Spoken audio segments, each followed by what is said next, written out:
এখন না মনটা খুব চাচ্ছে, চল না।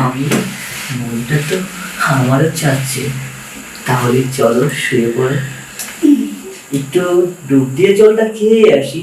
হ্যাঁ আয় যাও।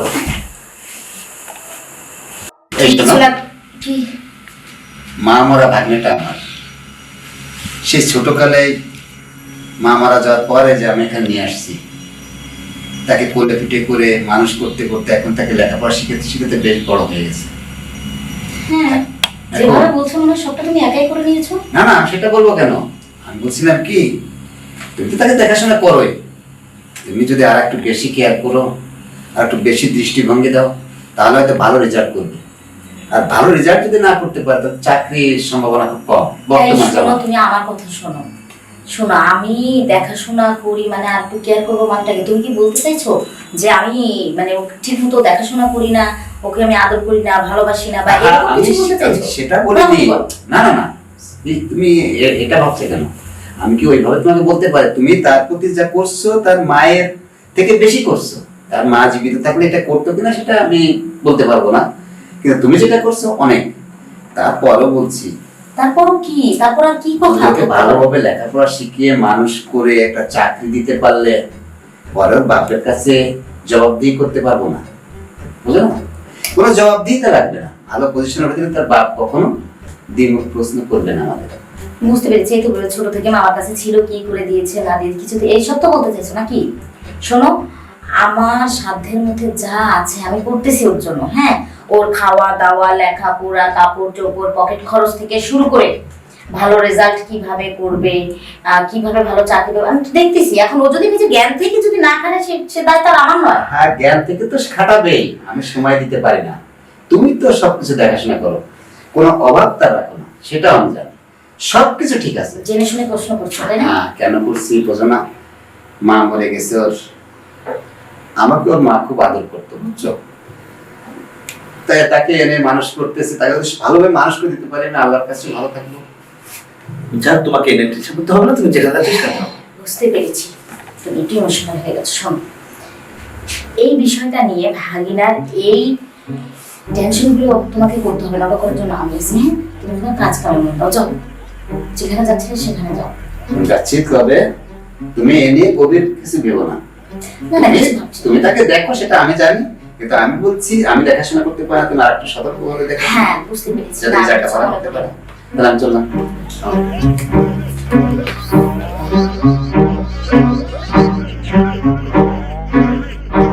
তোমার ভাগিনা যে কি রেজাল্ট করেছে সেটা যদি তুমি জানতে, সেই রেজাল্ট করেছে, একদম হাই ফাই রেজাল্ট।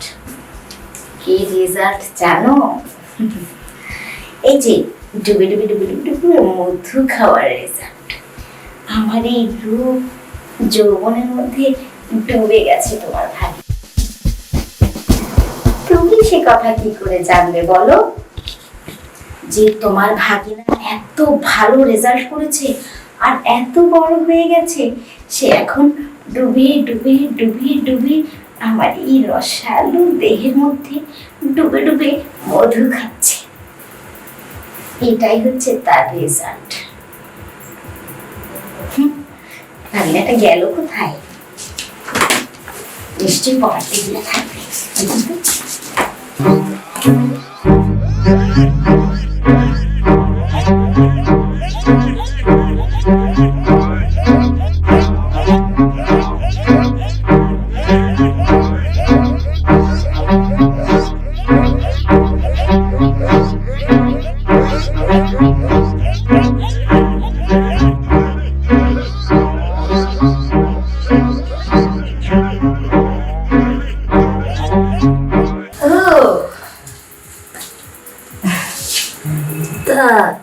কি করছো ভাগিনা আমার?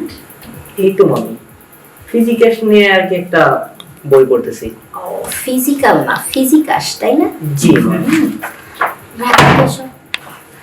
বলছিলাম কি, এখন না ভালো লাগছে না মামি, আসলে সত্যি কথা বলতে কি আমারও পড়াটা না একটু মন টিকতেছে না। মানে সবসময় মন চাচ্ছে যে কখন আমার মামিটা আমার কাছে আসবে, কখন আমার মামিটাকে আমি দেখবো সুন্দর করে। আমার কিচ্ছু ভালো লাগছে না, বুঝেছিস? মামি একই অবস্থা তো আমারও। আমি বই পড়তে বসছি, মন টিকতেছে না। আমি শুধু অপেক্ষা আছি কখন আমার মামাটা বাহিরে যাবে আর কখন আমি আমার মামির কাছে চলে যাব। আচ্ছা মামি, মধু খাওয়ার জন্য। হ্যাঁ মামি, মামি মামা কি বাহিরে গেছে না এখনো আছে? আরে এই পাগলা, যদি তোর মামা বাইরে নাই যেত, আমি কি এইভাবে তোর কাছে আসতে পারতাম না? কি রে? আরে মামি, মামা যখন বাহিরে গেছে তাহলে আমরা এইখানে কথা বলতেছি কি? চলো একটু রুমটা গরম করি। চলো আয় না। আরে চলো। মামি সত্যি কথা বলতে কি জানো, আমি আমার পড়াশোনা না একদম শেষ হয়ে গেছে। আর বলো।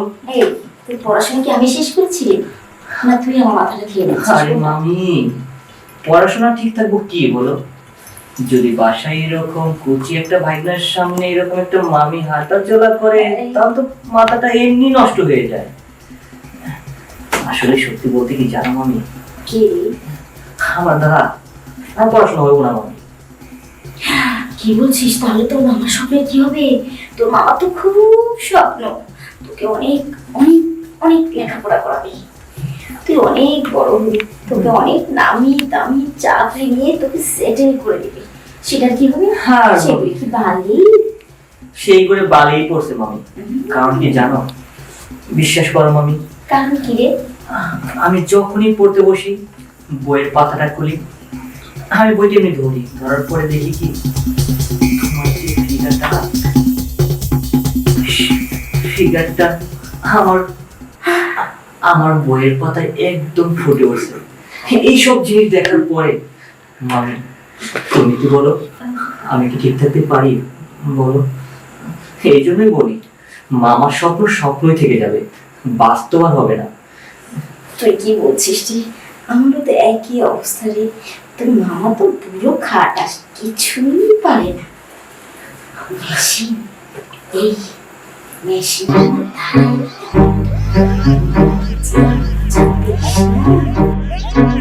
কি আর বলবো, তোর মজা খেয়ে ভুলে গেছি। তোর মামাকে আমার আর ভালোই লাগে না। শোন না, হ্যাঁ মামি, বলছিলাম কি, এভাবে আর ভালো লাগে না রে।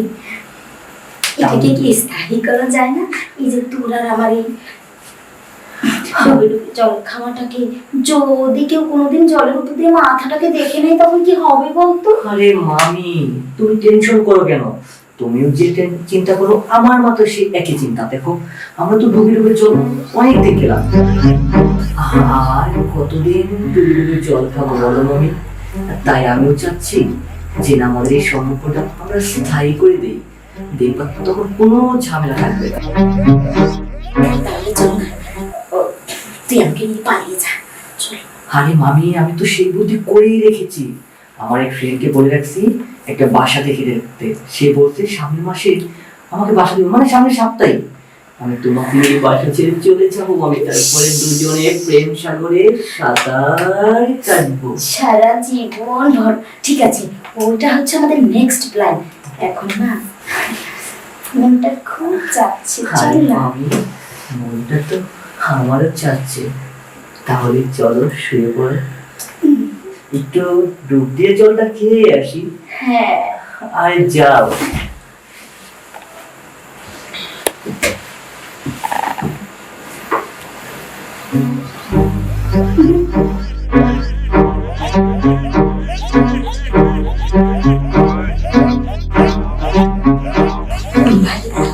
খুব ভালো লাগছে। ভালো তো লাগবে, ভালো লাগবে না? এই আমার শেখবাজ, তোরা এই ধরনের নোংরামি কি করে করতে পারলি? তোকে তো বলেছিলাম ভাগ্নের প্রতি একটু দৃষ্টি দিতে, যাতে ভালো রেজাল্ট করে, ভালো একটা চাকরি পায়, ভালো পড়াশোনা করে, সেই জন্য। তা তুই কোন দৃষ্টি দিয়েছিস? হ্যাঁ, একের ফাইনাল রেজাল্ট করলো আমার ভাগ্নে। হ্যাঁ, এই জানোয়ার, তুই কি করে পারলি? হ্যাঁ, তোকে সে ছোট কাল থেকে এখানে এনে কোলে পিঠে করে মানুষ করেছি, তোকে সন্তান মনে করে একটা সন্তান আশাও করিনি আমি। ওরে দুশ্চিন্তা করলি যে আমাদের কেন সন্তান নাই। শুধু তোকে মানুষ করছি, ভালোবাসছি সন্তানের মতো, আর তুই আমার ভাই নয়, তুই আমার স্ত্রীর সঙ্গে কিভাবে করলি? জানোয়ার। না মানে মামা, চুপ! ও মুখে মামা বলবি না তুই। কিসের মামা তো? তোর জন্য তোর যখন যা চাওয়া পাওয়া সব আমি দিচ্ছি। ভেবেছিলাম যে এই পরীক্ষার মধ্যে মোটরসাইকেল কিনে দেবো। হ্যাঁ, তোকে এত ভালোবাসি, নিজের সন্তানের মতো মনে কর। তুই কি করে পারলি তোর মামির সঙ্গে এই ধরনের শিক্ষিত হয়ে? বলছি কি, আমাদেরকে ক্ষমা করে দাও না। আমি চুপ! হয় মামা, ক্ষমা? একটাবারের মতো আমাদের ক্ষমা করে একদম চুপ! ক্ষমা? ক্ষমা করে দাও। চুপ! আমাকে স্পর্শ করবে না। ভুল, মাফ করে দাও। এত বড় পাপী কাজ করে তুমি ভুল ভুল। ভুল হয়ে গেছে, মুহূর্তে পড়ে গেছিলাম। মামা, একটাবার হ্যাঁ, বেয়াদব! মাফ করে দাও। তোরা যে অন্যায় কাজে লিপ্ত হয়েছিস, ভাগ্নে আর মামি, এ তো গজব পড়বে, গজব। আর তোদের এই কারণেই আজকের এইসব গজব হচ্ছে। এই বছর গরম দিছে, আগামীতে তোদের এই পাপ লীলার জন্য আল্লাহ তাআলা জানি কি জানি না করে। তাই তোদের মতো নোংরা মানুষের সামনে থাকা ভালো না, আর তাদেরকে কাছে রাখাও ভালো না। তোদের মরে যা ভালো।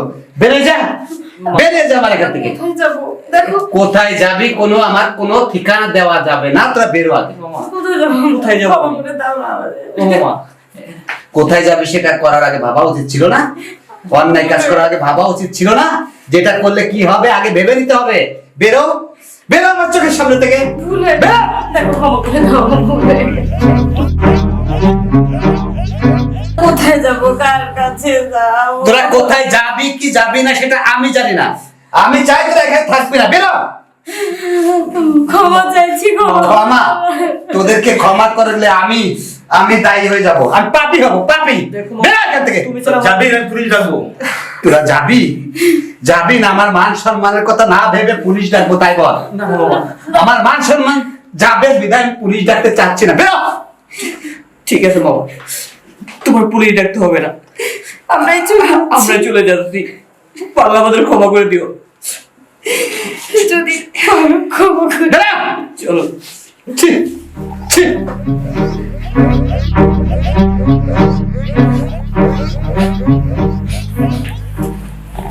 কাকে বিশ্বাস করলাম, কি করলাম? আমি কার কাছে জবাব চাইবো? আমি কি করব? এ কোনো মানুষের কাজ এটা? হে আল্লাহ!